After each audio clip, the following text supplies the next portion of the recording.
नमस्कार दोस्तों, स्वागत है एक बार फिर से हमारे चैनल द वेद वॉइस में। दोस्तों, यदि आप अपने जीवन में कुछ नया सीखने की चाह रखते हैं तो हमारे चैनल को अभी सब्सक्राइब कर ले। दोस्तों, आज की वीडियो बहुत ज्यादा ज्ञानवर्धक और धन प्राप्ति का मूल मंत्र है। आज की इस वीडियो में हम बात करेंगे आखिर औरत का वह कौन सा अंग बेशर्म होकर दबाने या चूसने से अचानक अपार धन की प्राप्ति होती है। लोग औरत का कौन सा अंग दबा और चूस कर अमीर बन जाते हैं। जो भी मनुष्य औरत का यह अंग दबाता या चूसता है, उसके घर में सदा माँ लक्ष्मी का वास रहता है और माँ लक्ष्मी की कृपा सदैव बनी रहती है। तो दोस्तों, आज की इस वीडियो में हम बताएंगे औरत का वह कौन सा अंग जिसे हर पुरुष को दबाना या चूसना चाहिए। दोस्तों, आप सभी का स्वागत है आज की इस बेहद ही ज्ञानवर्धक जानकारी भरी वीडियो में। दोस्तों, आपको पता चल ही गया होगा कि आज की वीडियो में हम क्या सीखने जा रहे हैं। दोस्तों, चैनल को सब्सक्राइब करें और हर हर महादेव लिखना ना भूलें। साथ ही इस वीडियो को जो लाइक और सब्सक्राइब करे, लक्ष्मी माँ उसके घर पर सदा कृपा दृष्टि बनाए रखें। दोस्तों, एक बार की बात है, एक गांव में शिव नाम का व्यक्ति रहता था। वह अपनी पत्नी से बहुत ज्यादा परेशान था क्योंकि उसकी पत्नी बात बात पर हमेशा उसे ताना मारा करती थी। तुम्हारे पास है ही क्या, घर में खाने तक को कुछ नहीं है। दोस्तों, उसके घर में बिल्कुल कंगाली छा गई थी। एक भी रुपया नहीं था और उसके घर में खाने के लिए अन्न का एक दाना तक नहीं था। दोस्तों, एक तो घर में खाना नहीं, ऊपर से पत्नी का ताना। वह बहुत परेशान हो गया। उसे समझ नहीं आ रहा था मैं क्या करूं। एक दिन की बात है, शिव अपने घर से एक सुनसान रास्ते पर निकल गया। वह उस सुनसान रास्ते पर चल ही रहा था कि उसे एक साधु तपस्या करते हुए दिखाई दिए। वह उनके पास जाकर बैठ गया। जब साधु ने अपना तप खत्म किया तो शिव उनके सामने रोने लगा। साधु ने शिव से कहा, पुत्र, तुम्हें क्या दिक्कत है? तुम क्यों रो रहे हो? आखिर तुम्हें क्या परेशानी है?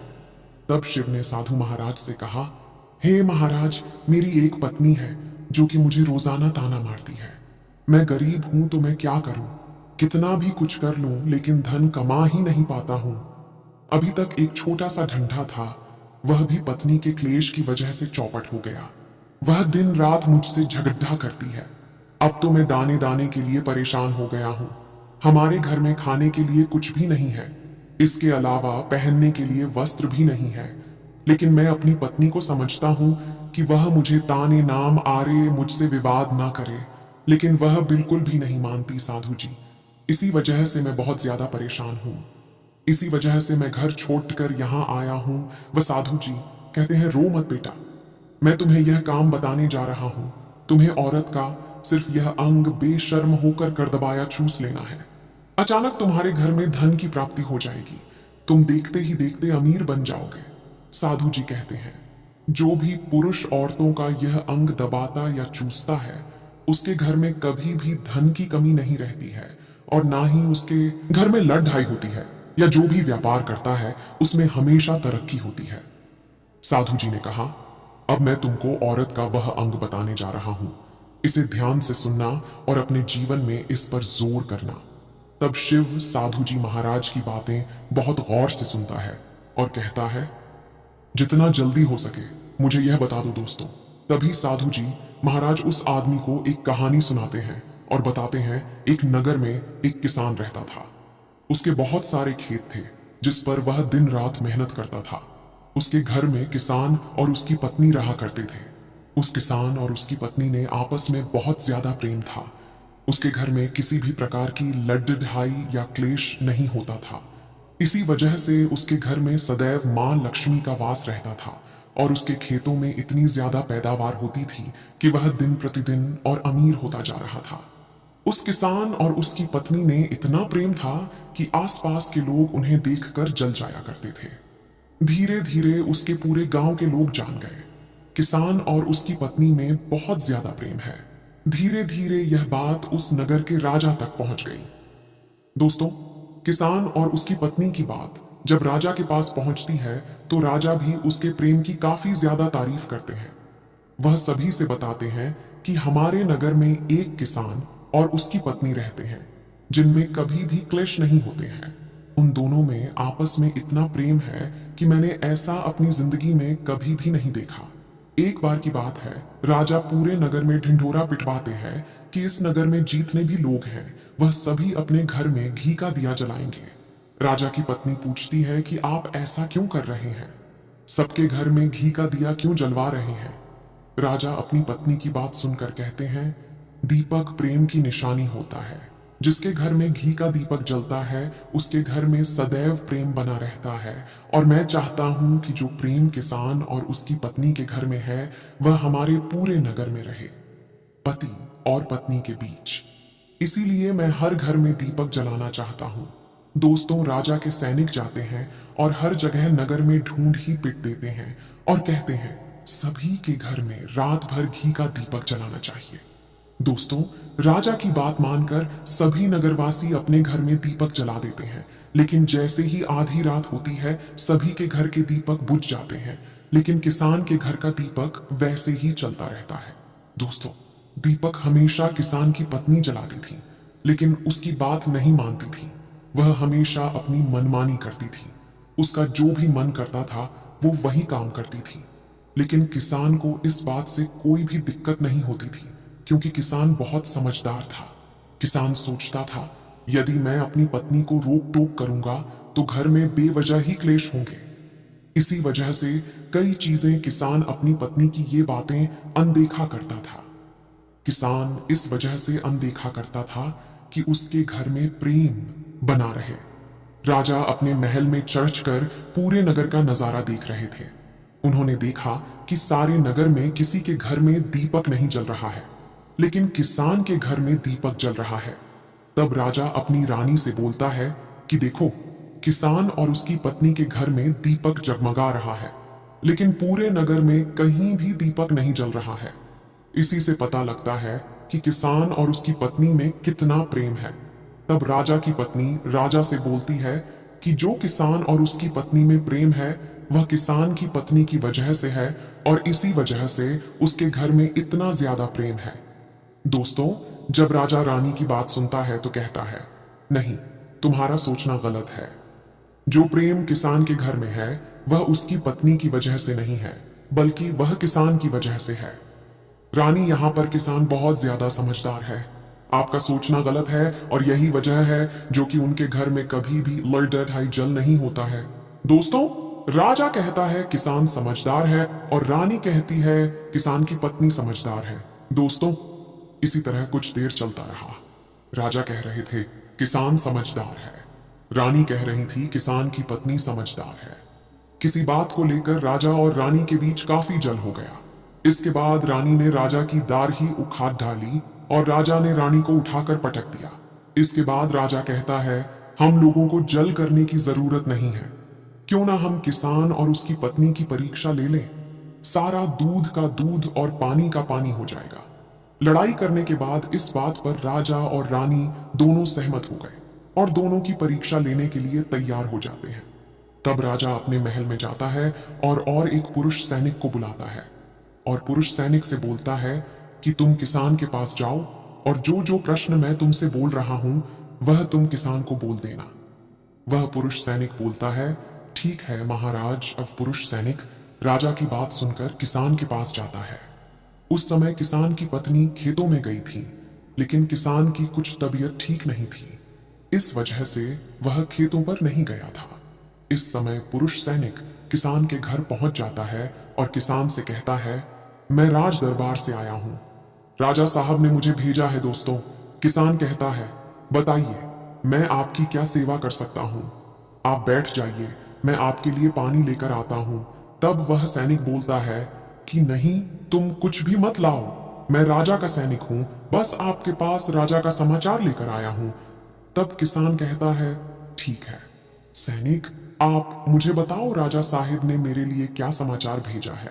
सैनिक कहता है, किसान, राजा साहिब ने यह बोला है कि यदि तुम अपनी पत्नी को छोड़ दे देते हो तो राजा जी आपको बहुत सारे हीरे जवाहरात और साथ में तुम्हारे जमीन से 2 गुना ज्यादा जमीन राजा जी आपको गिफ्ट में देंगे। इसके अलावा राजमहल का आधा हिस्सा भी आपको दिया जाएगा। लेकिन जो किसान ने जवाब दिया वह सुनने लायक है। किसान ने कहा, राजा जी अपना पूरा राजमहल मुझे क्यों ना दे दे, लेकिन मैं अपनी पत्नी को नहीं छोड़ूंगा। जाओ और अपने राजा से कह दो, किसान ने ऐसा कहा है। सैनिक जाता है और राजा को सारी बातें बताता है। इस समय रानी वहां पर सैनिक की बात सुन रही थी। सुनने के बाद रानी ने कहा, आपने किसान की तो परीक्षा ले ली, लेकिन किसान की पत्नी की परीक्षा नहीं ली है। इस तरह से हम कैसे पता कर सकते हैं कि कौन समझदार है।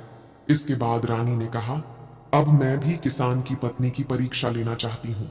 जब दोनों की परीक्षा हो जाएगी तभी पता चलेगा कि कौन समझदार है।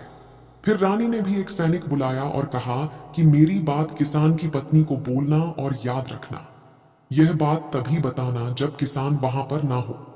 सैनिक ने पूछा कि रानी क्या बात बतानी है, वह तो बताओ। तो रानी ने सैनिक को सारी बात बता दी। सैनिक किसान के घर जाता है और उसके घर में आवाज लगाता है तो उसके घर से किसान की पत्नी निकल कर आती है और कहती है, बताओ क्या हुआ, क्यों ढिंढोरा पिट रहे हो। तो सैनिक ने कहा कि राजमहल से आया हूं, मुझे रानी ने भेजा है। किसान की पत्नी ने कहा, बताओ किस लिए आए हो। तब सैनिक ने कहा, रानी ने बोला है यदि तुम अपने पति किसान को मार देती हो तो आपको बहुत सारे हीरे जवाहरात रानी आपको देंगी और साथ में राजमहल का आधा हिस्सा भी आपको मिलेगा। इसके अलावा जितनी भी आपकी जमीन है वह तो आपकी रहेगी ही, लेकिन उसकी 2 गुना जमीन भी रानी आपको देगी। यह बात सुनकर किसान की पत्नी तैयार हो जाती है।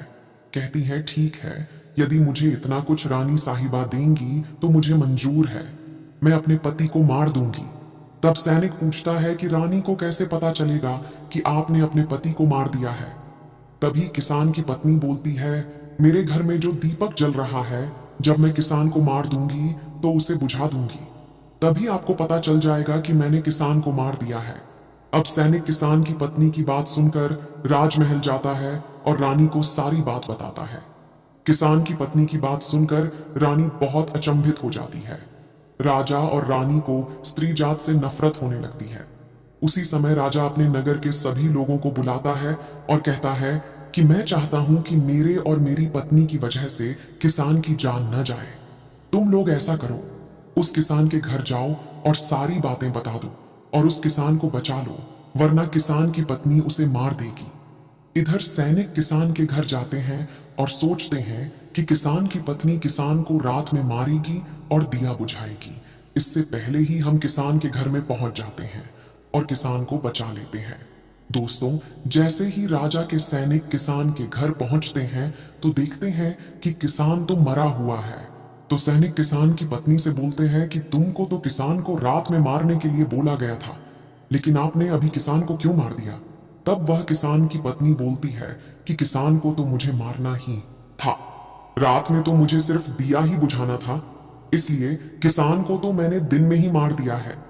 सभी सैनिक तुरंत ही किसान के घर से भागते हुए जाते हैं और राजा रानी को सारी बातें बताते हैं।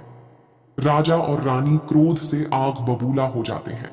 इसके बाद राजा और रानी किसान की पत्नी को बंदी बनाकर लाने के लिए अपने सैनिक से कहते हैं। सैनिक जाते हैं, किसान की पत्नी को बंदी बनाकर ले आते हैं।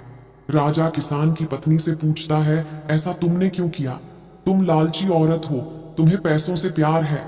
तभी किसान की पत्नी ने जवाब दिया और बताया कि मुझे तो किसान को पहले ही मारना था, वो तो मैं कोई बहाना ढूंढ रही थी, क्योंकि किसान की आदत बहुत खराब थी, वह मेरे साथ बहुत खराब व्यवहार किया करता था। तो राजा ने कहा, ऐसा क्या करता था। किसान की पत्नी ने जवाब दिया, वह मेरे नाक का ऊपरी हिस्सा अपनी उंगली से हमेशा दबाया करते थे। इसके अलावा किसान एक काम और मेरे साथ करता था, वह किसान मेरे कान का पिछला हिस्सा अक्सर अपनी जीभ से स्पर्श किया करता था। राजा ने पूछा, ये बताओ, जब आप लोग गरीब थे तब क्या किसान आपके साथ ये काम करता था। तो किसान की पत्नी बोलती है, नहीं महाराज, तब ऐसा नहीं करता था। तब राजा ने कहा, मैं समझ गया कि किसान ऐसा क्यों करता था।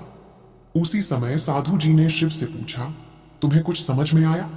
औरत का कौन सा अंग दबाने तथा छूसने से लोगों को अचानक धन की प्राप्ति होती है।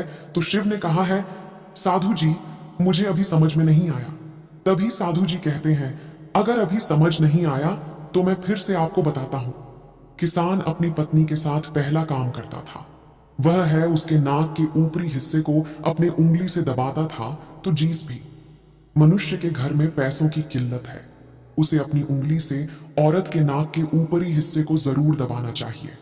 दोस्तों, औरत के नाक के ऊपरी हिस्से को बहुत शुभ माना जाता है। इसी वजह से जो ये काम करता है वह हमेशा धनवान पुरुष बन जाता है। दूसरा काम है, जो भी पुरुष औरत के कान का पिछला हिस्सा अपने जीभ से स्पर्श करता है उसके किस्मत के द्वार खुल जाते हैं, उसे अचानक धन की प्राप्ति होती है। ऐसा इसलिए होता है क्योंकि औरत के कान के पिछले हिस्से में माता लक्ष्मी का वास होता है।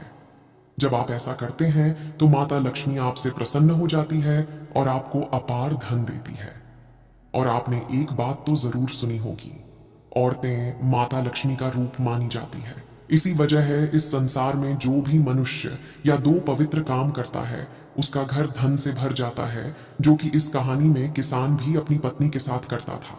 लेकिन आप जब भी ऐसा काम करें तब आपको अपनी पत्नी को पूरी बात बता देनी चाहिए, अन्यथा आपके जीवन में इसी तरह अनर्थ भी हो सकता है। दोस्तों, आज का ज्ञानवर्धक वीडियो कैसा लगा कमेंट करके जरूर बताएं और हाँ, कमेंट में हर हर महादेव लिखना ना भूलें। धन्यवाद।